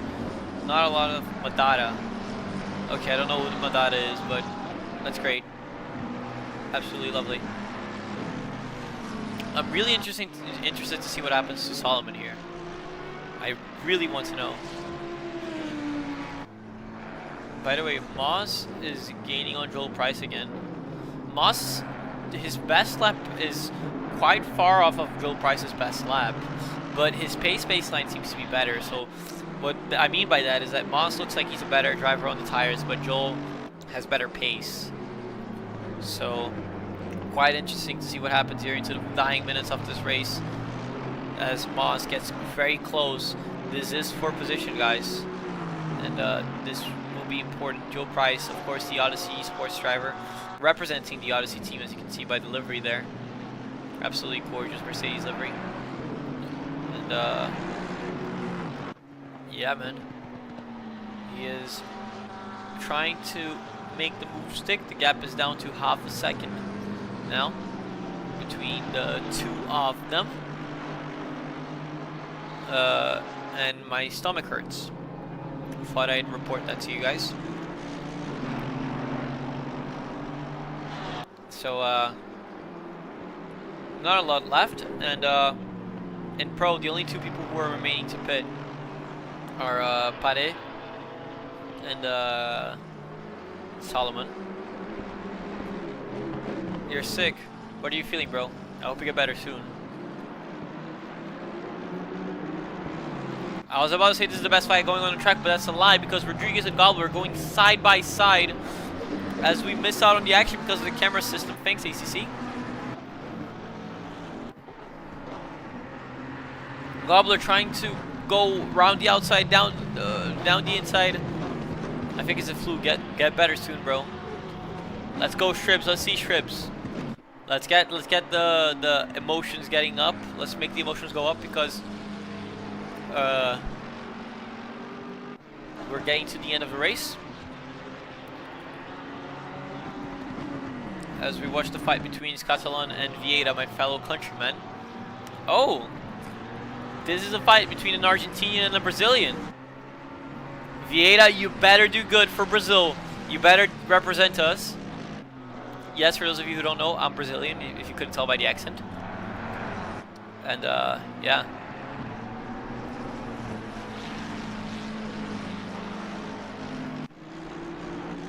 Oh, car went off back there, but that's not from position of anyone, so it's fine. It's car number 669. Number 669 is Adrian Vargas. So, yeah. And, looks like Solomon and Pare are going to leave it to as late as they possibly can. That's why I have never heard of that cookie. Yeah, that'll be why. Definitely. And only 5 minutes left in the race. As we see Mr. Moss probably looking to mount an attack in the dying stages of this race. Whatever he has to do it quick. As Locklear gets involved in a crash, and it's a big one. It's an absolutely massive crash as Locklear returns to pits. Let's go back 15 seconds, see what happened. He had a touch with the BMW. Oh, that's absolutely on him. Oh, that's really unfortunate. He retired from the race over that, though. He still had good points at hand. He really had good points there. And Locklear retired from the race. Purple lap, leading most of the race, and now it has turned into nothing. Absolutely vanished. But the show must go on. We turn our attention into Moss, who is all over the back. Hell yeah, game changer. Who is all over the back of Joe Price. The Mercedes will be absolutely skeptical as they get held up by a blue flag. Moss will be seeing this. This is a really good opportunity here. He tucks into the slipstream of the Mercedes, but the slipstream is just not strong enough in these GC3s as they head into the chicane. We can see here the fight happening. Oh, very bouncy there by Joel Price, but it looks like it works. That's just a line he's been taking, I guess. Moss not able to gain enough. Of course, that green Aston, it's a twin turbo engine car. The Mercedes is naturally aspirated. I need to drink some more water. This is about to heat up.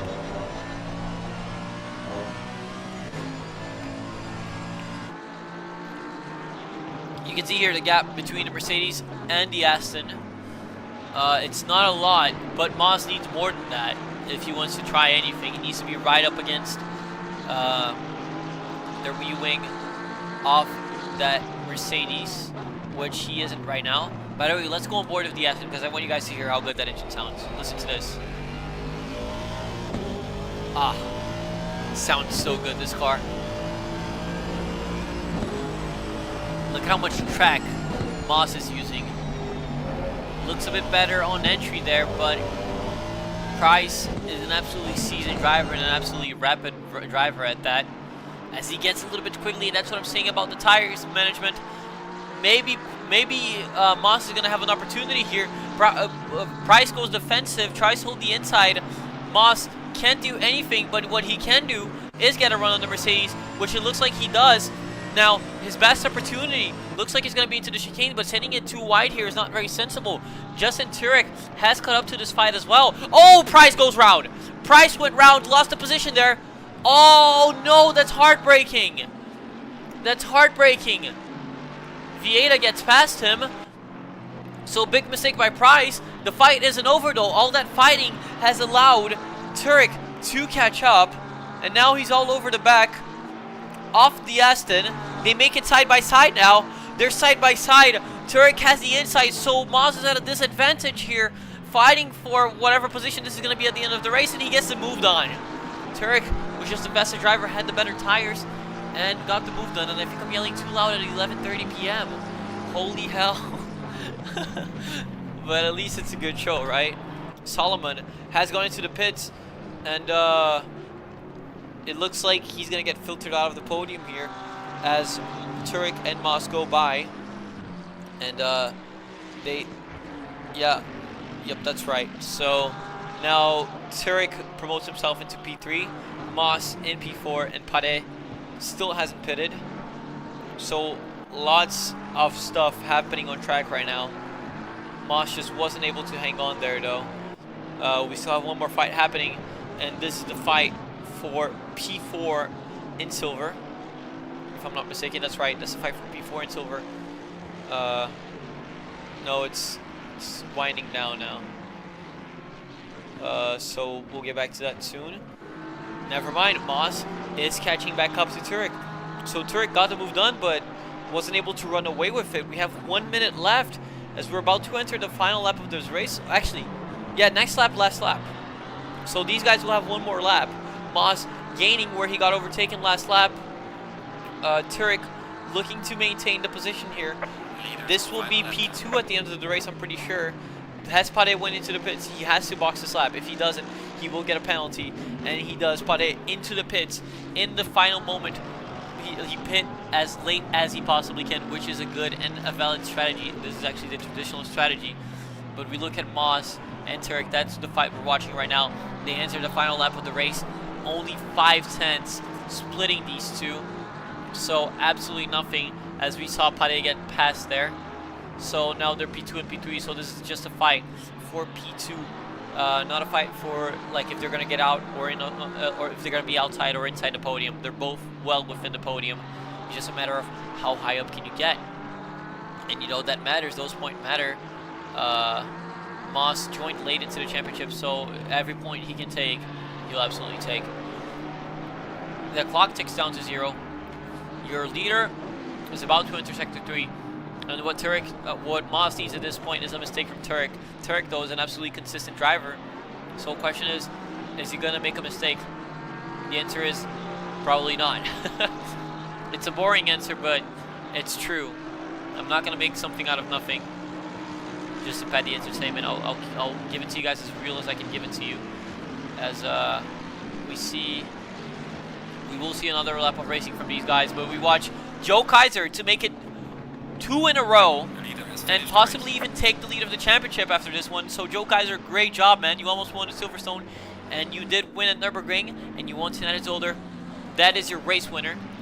As Moss puts it alongside, I thought nothing was going to happen, but Moss did put it alongside, and Turek is going to try to go for down the inside. They almost made contact there. Turek loses out on the position. Let's go back 15 seconds, see what happened. Oh, Turek made a mistake. Look at this. There was almost nothing between these two. So that was absolutely crazy. Pass for P2 on the final sector, off the final lap.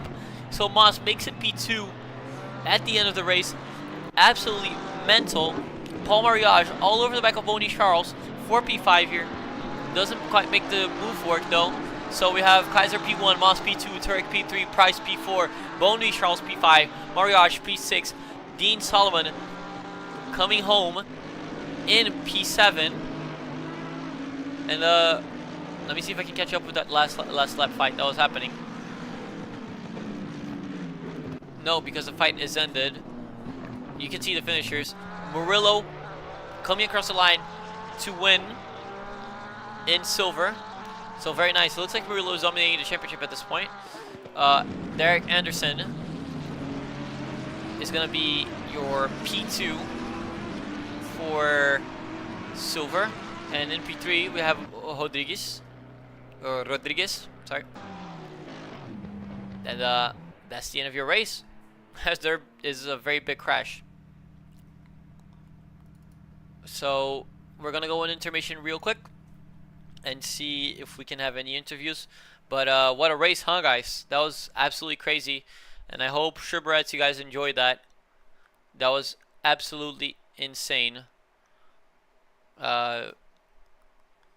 As you guys might end up hearing something from my computer. Yep, I just made some noises there. I apologize for that.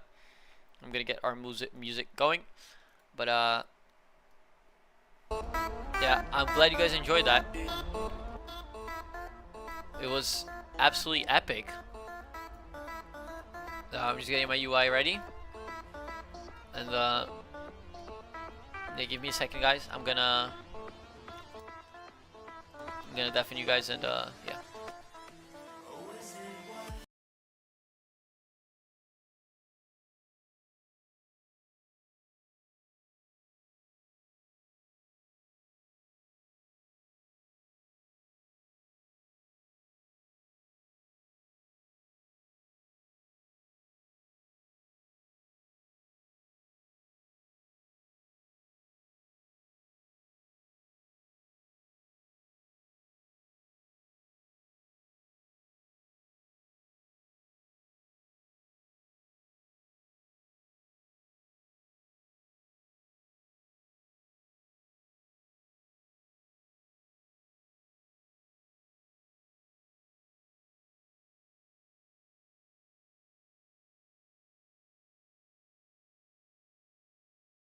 Two, one.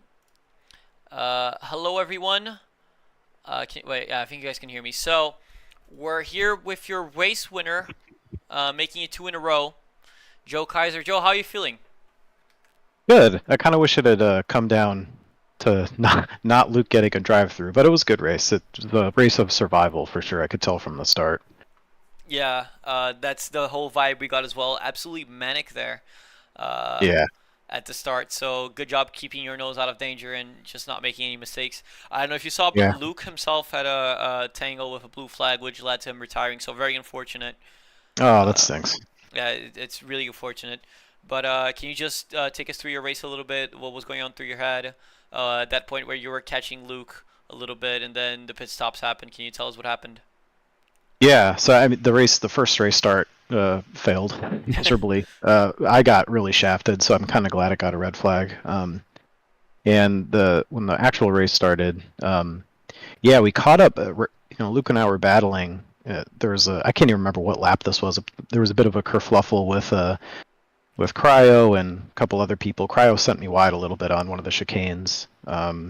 And yeah, honestly, I was just trying to stay out of trouble because they all collided around the that right-hander right before the last chicane. Right. Bunch of cars spun out, and I just Yeah. tried to get around it. And then all of a sudden, it was just Luke, me, and JT. Yeah. And from then on, it was just a matter of just being consistent. And I was able to start peeling some time away from Luke right before he got the drive-through, so I was kind of upset that we couldn't have finished that off properly. Yeah. It's really unfortunate to see a fight ending like that, but Mhm. still, you drove absolutely your heart out there. I'd say did really good. Zolder is not an easy track to be No, consistent in, and no, it's really tough. yeah, especially with all the chicanes. So really good Yeah, job and there. all So the traffic too, tons of traffic. I yeah, love oh yeah, the 30 plus car grids on a track like that is so much fun. yeah, true. Uh, it's really good, like the attendance today and just the absolute shenanigans we had tonight. Yeah, This race was definitely really good. Just one final thing. What are your thoughts on quali? Because that was absolutely insane. I mean, the top that was five. really frustrating for me, honestly. Yeah, everybody was really close, Oh but yeah. God, the traffic. My optimal was a 127.8 or Oh something. wow. I just could not get a clear run. There's just too many people. Right, right. No, yeah, absolutely mental. But I'll let you off the hook. That was all for tonight. So if you Okay. have any final words to say to the crowd tonight, go on. No, just super happy with the way the community is evolving and all the attention and racers and the streams. It's just awesome. That's like why I'm here. So this is great. Yeah, it's absolutely great. So yeah, you're off the hook. You can go. All right. Thanks, man. See ya. No problem. See you. Bye. All right, guys, we're gonna go into another interview here. I'm gonna try to get your P2 sitter. So just give me a second.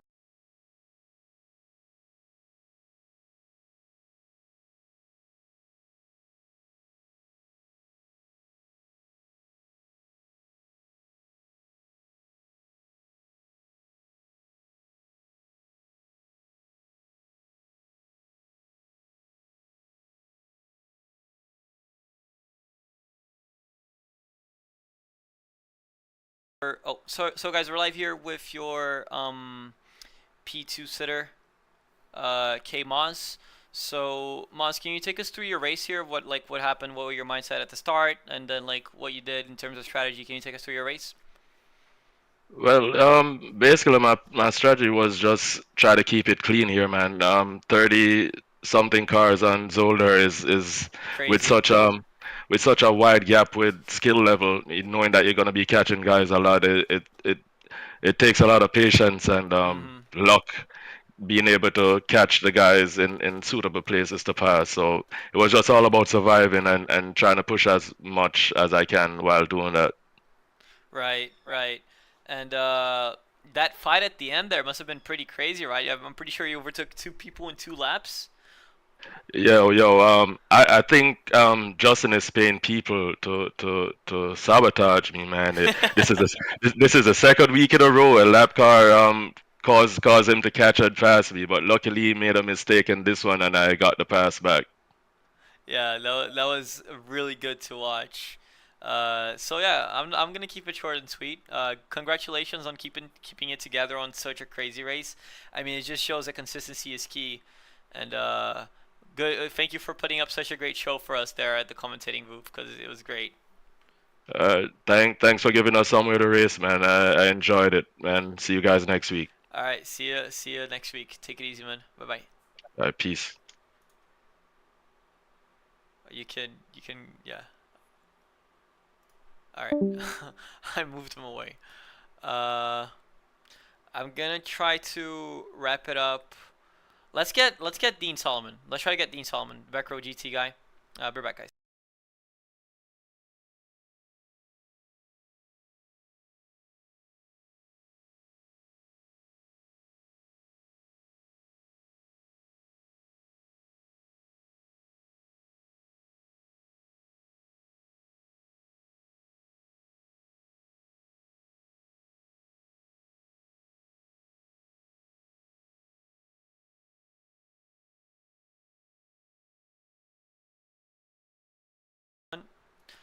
All right, guys, we're here with the two drivers off the back row GT racing team, Dean Solomon and Derek Anderson.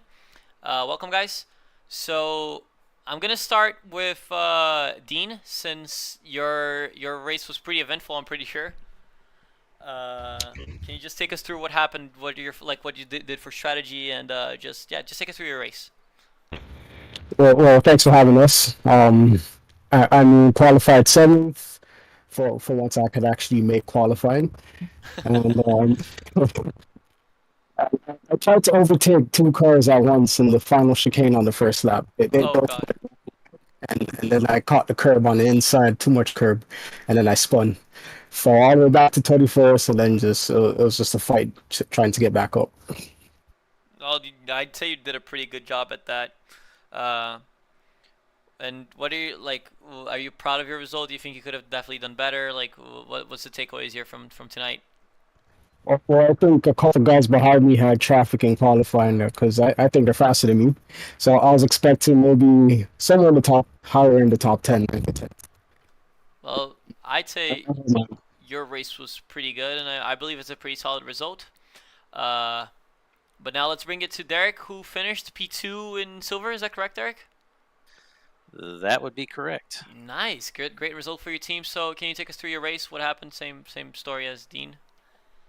Yeah, so I was down in about, I think started about 14th there. I was second in class. I had quite a few, or maybe 15th. I had about 4 pro cars in front of me. So got through the first lap. Unfortunately, got kind of tangled up. A couple cars behind me decided to not brake for the first chicane, and they Oof. rear-ended Richard, who was in front of me.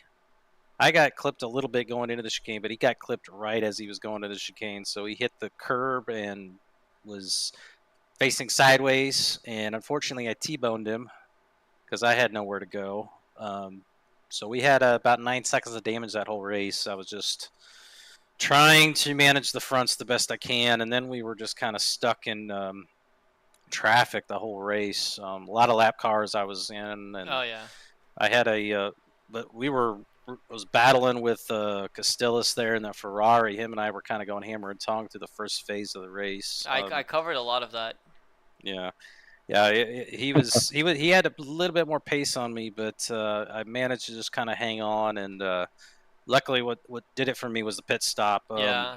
I had a mistake. I went wide, I think, going into the last chicane, and he passed me. So I was trying to hang on, and then I decided to pit, and I managed to gain 5 seconds in the pits because I nailed it on the entry. So I was surprised. I figured he'd still be out in front of me, but when he pitted a few laps later, I had 5-second gap on him, and he dropped off. So and then I was just trying to get through the traffic as clean as I could and not make any mistakes. I believe I was gaining ground on Merlot, but there was just not enough there with the damage. I was never going to catch. It's a bit unfortunate. I lost some points to him in the championship, but a third straight podium for me. I can't complain. Good job. And a tough track. That's it. Let me just ask you guys one thing that I forgot to ask all the other drivers. How was the tire wear? Oh, tire wasn't too bad actually. So I was a little high because of the spin in early in the race, but other than that, it was pretty balanced throughout. Okay. Yeah, I think it was just a matter of how hard you were abusing the curbs in some of the corners, and like how with the pressure loss and everything. Yeah, right? and if I was getting with the front end damage, I was having a bit of a hard time with my front grip. I can imagine. It wasn't. It was manageable, but I was just having to be just extra cautious, especially in the first sector.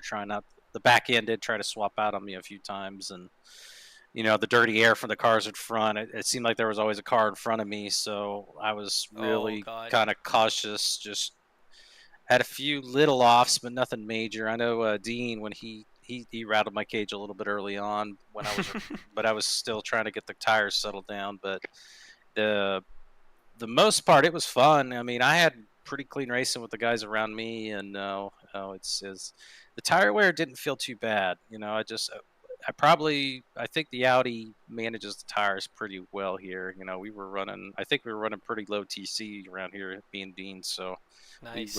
we managed to just kind of not make too many mistakes, and just a bit unfortunate with the early bits of contact and missteps, but good result overall for both of us. Yeah, well, with that being said, congratulations. I think it was an extremely strong result for you guys, and I hope you guys can build upon that. And looking forward to racing you guys at the Spy 8 Hours. You guys are going to be there, right? Yes, we do. We plan to be there. Okay, then I'm looking forward to it. That's it from you guys tonight, and yeah, thank you for coming here. All right, thanks, Ben. Take care. All right, take care. Bye-bye. You guys can go. Okay, I deafened. We're just gonna go through our sponsors here, and we're gonna wrap up for tonight. But I just want to give you guys a bit of a thank you. Potato and Dank Tank, you guys were MVPs tonight on keeping me company here. It gets really lonely from time to time, so I really appreciate it. And I hope you guys can stick around. And maybe we'll bump into each other on track. I don't know, that would be cool. But yeah, I'll let the sponsors play. Of course, you guys know Go Setups. They're cream of the crop when it comes to setups. ACC TV, made by the same people who make ACC Drive, so you know this is top quality software. The best for broadcasting and race control is what we use here at Odyssey. All of these sponsors are actual sponsors that we care about and that we use. And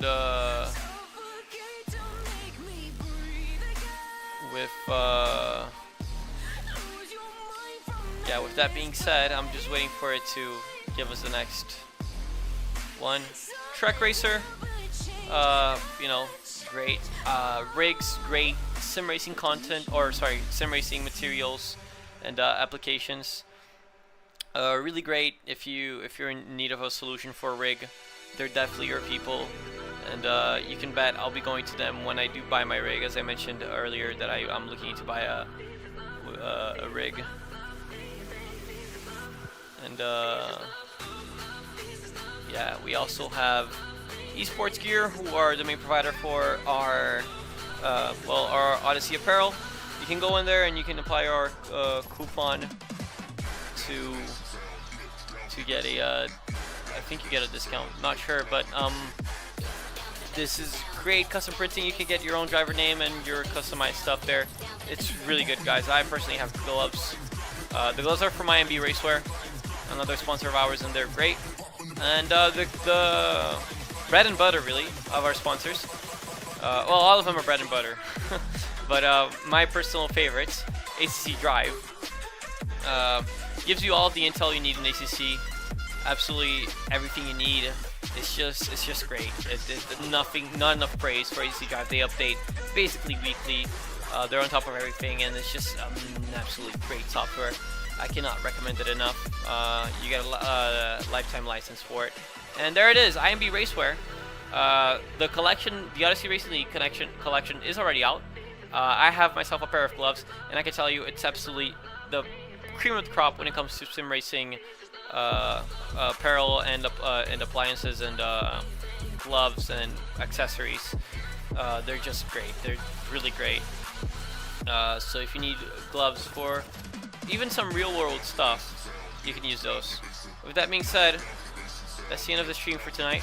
I hope you guys enjoyed it as much as I did, and I'll definitely catch you guys on the next one on Sunday for the European race. So yeah, I'll see you guys again very, very soon, and bye bye.